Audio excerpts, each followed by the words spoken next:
We good? We are live. Awesome. Well, welcome everybody. So just to reiterate, we're making these videos to share with you our unique perspectives to help you to heal and evolve. Um, so today we just got done doing a really good rings workout. Max was showing me. So got a good workout in, did some flat-footed squats, did some hanging. So we're feeling good. And today we want to briefly touch on intimate connections. So relationships, intimate connections, and how that has impacted our spiritual growth and evolution. Yeah, great. So we're going to just, again, this is more of an overview. We're not going to be going super in depth, but we'll both share some of our experiences and at the end provide some tips and some ideas for you to help you on your journey. So what's up, buddy? Have your relationships, they've all been perfect and amazing and deep love. Yeah, my relationship with this microphone is kind of weird right now. It's messing you. Yeah, that's good. Better? Yeah. Cool. Yeah, so tell me a little bit about like what intimate connections have been like for you and how it's impacted your growth. Dude, it's been crazy. It's been crazy. Yeah, they definitely have impacted me. Like we've talked about before, man, intimate relationships can I think that one of the main reasons that they are the way that they are, it's just like it hits you where it hurts the most, like wherever you're the most vulnerable, wherever there's the most shadow or the most, you're always going to have that reflection and that catalyst of someone that's it's gonna change you in a way that is just rare to find within yourself. Like we have the power within ourselves to make grand changes and like a huge overview, or like I need to change this about myself. I need, some, whether it's a tragic event or whatever it may be. It could just be a decision, right, based on our own consciousness, imagination, to like think like I'm not doing this shit anymore. I'm doing something else. But man, when you get like a beautiful lover into your experience, that like it's so real, it's so good, it's so visceral, it's so intimate, so vulnerable, that when you when you have a separation from that, you're all of a sudden you're missing that love, right, that you've had. And then you start to feel separate from love, which is, from the grand scheme of things, is unwise, right? Because at our highest level, we know that that's an illusion, that we're always in love, and that we could focus on the love that we had and not focus on the separation of it, but actually focus on the experience and feel grateful for it. Now that's mastery level. We're still very much in the human experience, and I know I'm not there yet to that level, but feeling that kind of separation and pain from having something that feels like it was right there to having it not there is it's unbelievable, right? The pain and the depth of the pain, all of it. Feeling betrayed, even if they didn't do you wrong, like you just feel like, well, why did that happen then and not now? Like, what is wrong with now? What is wrong with me now? Right? So it can cause a whole lot of those feelings of separation, which you need to move through it and you need to feel it. Like when I talk about this mastery stuff, it's not about repressing that, but I can just imagine at the highest level, really doing it with grace, where you can love and be loved and let it go and trust that it's never really gone. That's kind of the higher perspective. But on the more human perspective, it's feeling the pain and catalyzing it, and learning more about yourself and about what triggers you and what really affects you in relationship. It's just a catalyzing experience. Yeah. It's alchemy, because especially, I mean, I think most people, right, 99.9% of people are very well, no, I think all humans are. I was thinking of maybe like asexuality, but even, it doesn't matter. It's still, there's love, there's connection always, with humans.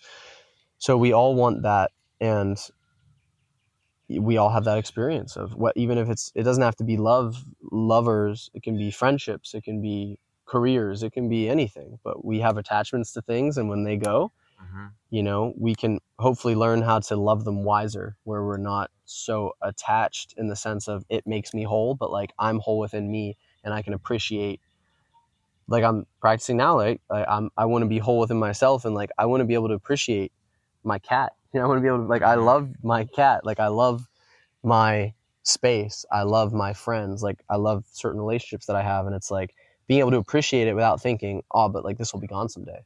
Because that's just the voice in your head that's just trying to make you feel down when you have so many reasons to feel up, you know?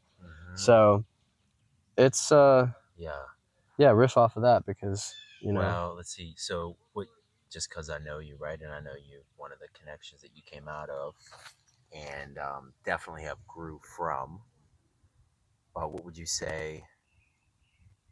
What were some key insights in the last relationship you had that ended, but then you went on this healing journey? Like, what? Yeah. Give me some nuggets. So going from a long-term relationship to a sudden stop, you know, specifically with someone that, you know, discovered more about their sexuality as our relationship went on, and then discovering that they've always been, you know, interested in the same sex as opposed to the opposite sex as myself.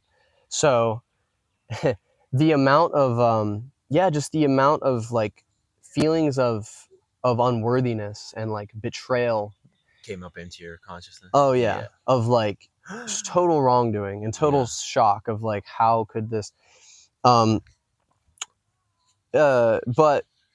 from that it was like, because I've been into this work long before that.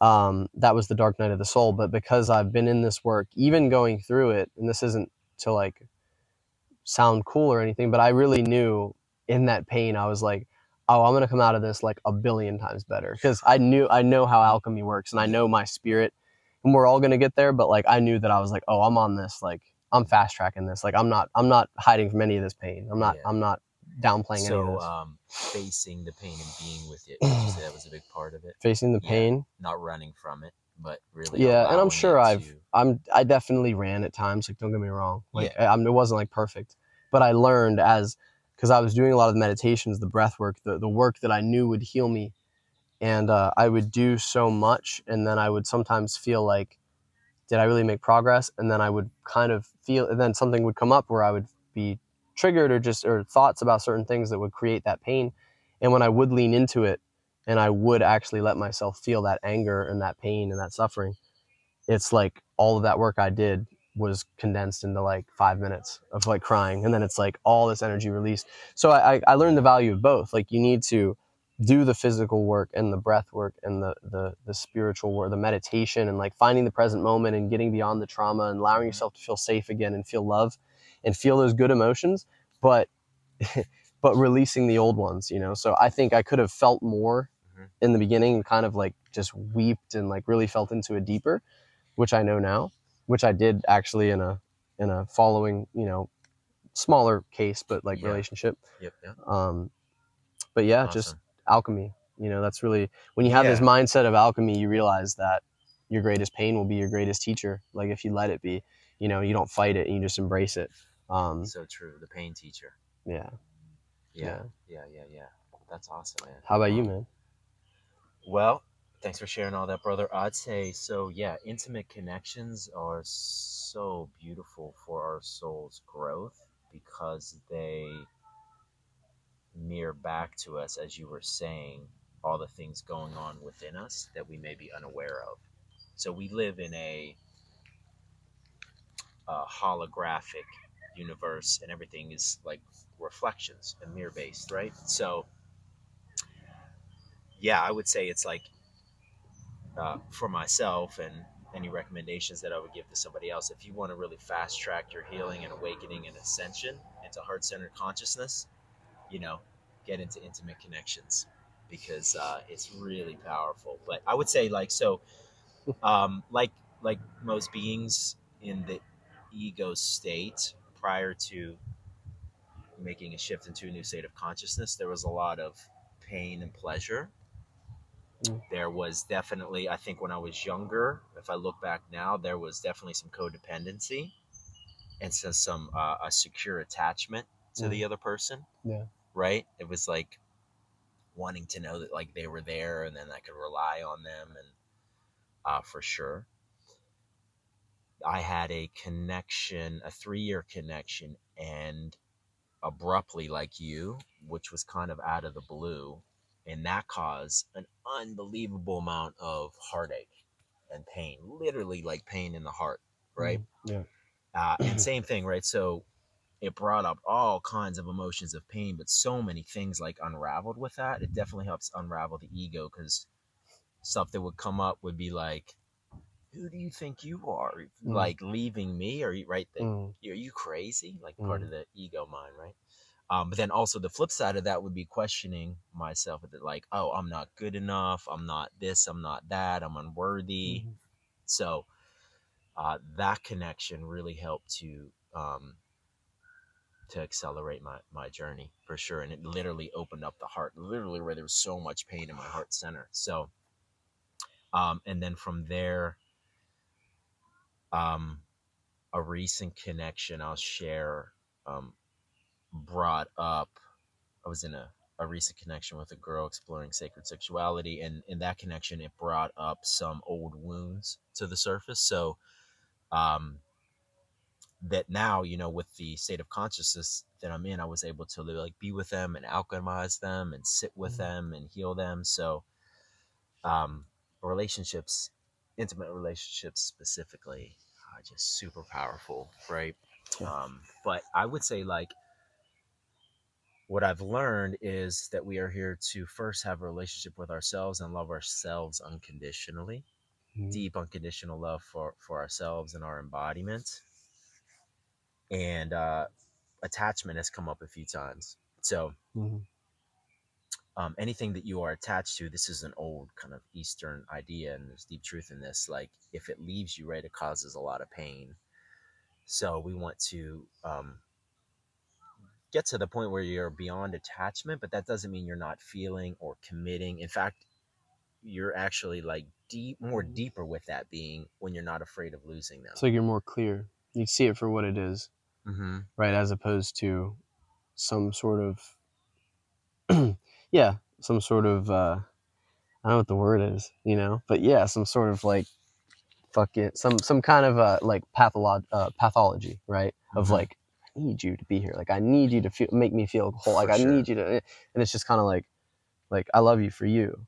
Like, what are we Mm-hmm. doing here? Like, like you got something going on, I got something going on. Like I'll support you, but it's not like we're two halves trying to make a whole, like two wholes like living. Beautifully said. The Yeah. neediness, I think, in your soul's the neediness will go away, and you become more whole within yourself. Mm. And then when you step into an intimate connection with another, if they would leave or it transitions, there still can be some pain in the humanness, but it's not devastating at all, because you feel your deeper connection with the whole, Mm.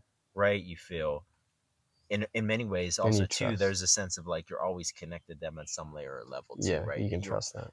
Yeah, there's a And that's connection to everything within existence. So um yeah yeah, that's the path to mastery, right? yeah, and that's what we're on, the path of Yeah. ascension and the path of embodied mastery, and that's what we're here to share and invite you into.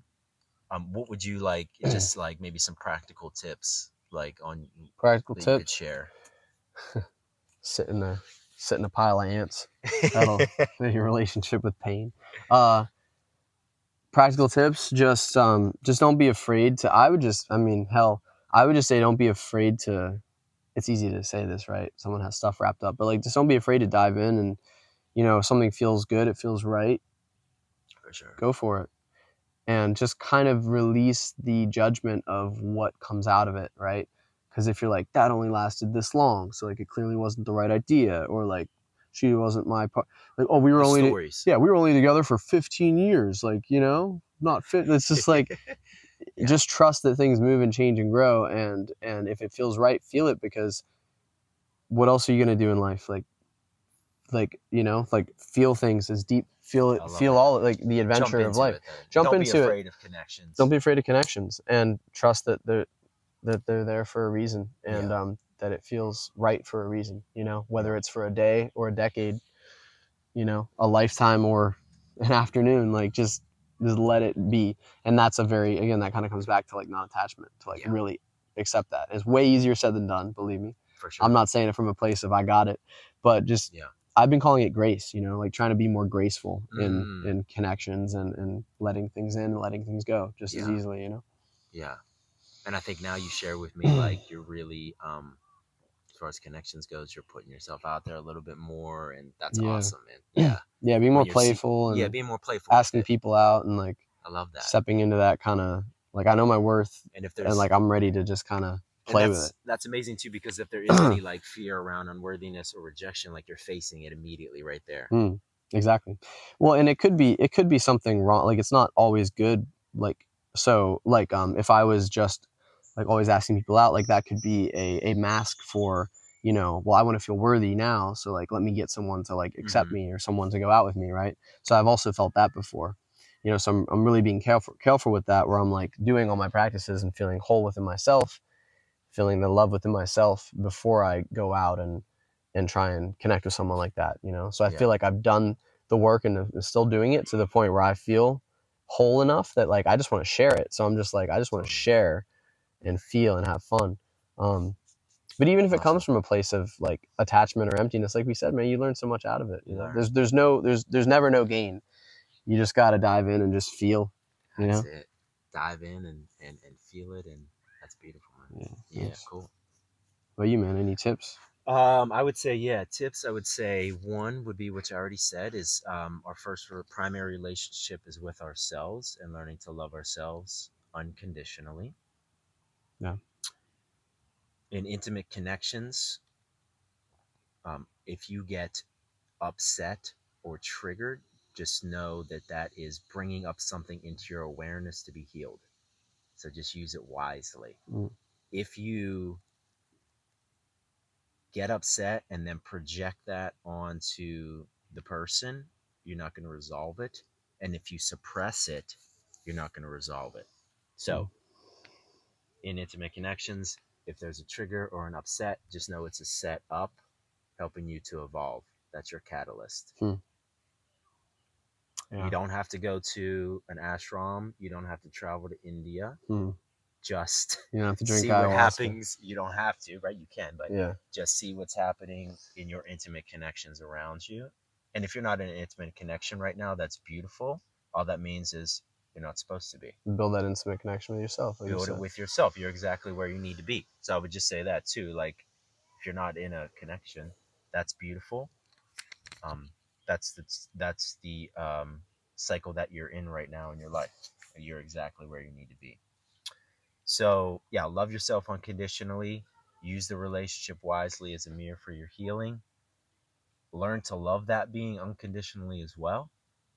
And if you are excited about connection, what you can do from a manifestation perspective is always feel what it feels like to be in an amazing connection. Just feel what that feels like constantly. And then by the divine grace of the universe, like when it's time, they'll pop something, a reflection into your space that mirrors back the vibration you're giving off, right? So in other words, you're just practicing every morning. Wow, it feels so good to be in this connection, and it's very practical. Yeah. So I would say those are some tips. Cool, lovely, cool, man. Good, awesome. I gotta get to work. Thanks for joining us. Till next time. Bye. Peace. Peace.